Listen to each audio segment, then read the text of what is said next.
ഇന്നത്തെ സ്പെഷ്യൽ പൊടിമുട്ട ഒരു അടിപൊളി ഐറ്റമാണ്.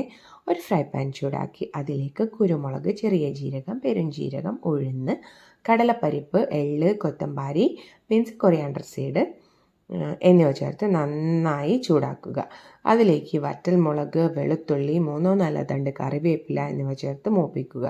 ഇനി അതിലേക്ക് പൊടികളായ ഉപ്പ്, മുളക് പൊടി, മല്ലിപ്പൊടി, മഞ്ഞൾപ്പൊടി ചേർത്ത് കരിഞ്ഞു പോകാതെ ചൂടാക്കി മാറ്റി വെക്കുക. ഇനി ഒരു മിക്സർ ഗ്രൈൻഡറിലിട്ടത് തരിയായി പൊടിച്ചെടുക്കാം. ഈ പൊടി നമുക്കൊരു ബോട്ടിലിലിട്ട് സൂക്ഷിച്ച് വെക്കാം. ഉരുളക്കിഴങ്ങ് പൊരിക്കാനും പൊടിമുട്ട ഉണ്ടാക്കാനും ഒക്കെ ഇത് യൂസ് ചെയ്യാം. ഇനി ഈ മുട്ട പുഴുങ്ങി മുറിച്ച് പാനിൽ അല്പം വെളിച്ചെണ്ണയിൽ പൊരിച്ചെടുക്കാം. നമ്മൾ പൊടിച്ച് വെച്ച പൊടി 3-4 ടേബിൾ സ്പൂൺ ചേർത്ത് തിരിച്ചു മറിച്ചിട്ട് നന്നായി പൊരിച്ചെടുക്കുക. ഇനി അതിൽ അല്പം കറിവേപ്പില കൂടി ഇട്ട് ഭംഗിയാക്കാം. ചോറിൻ്റെ കൂടെയോ ചപ്പാത്തിയുടെ കൂടെയോ ഒക്കെ കഴിച്ചു നോക്ക്. സൂപ്പർ ആണ്. അപ്പോൾ ടാറ്റാ, ബൈ.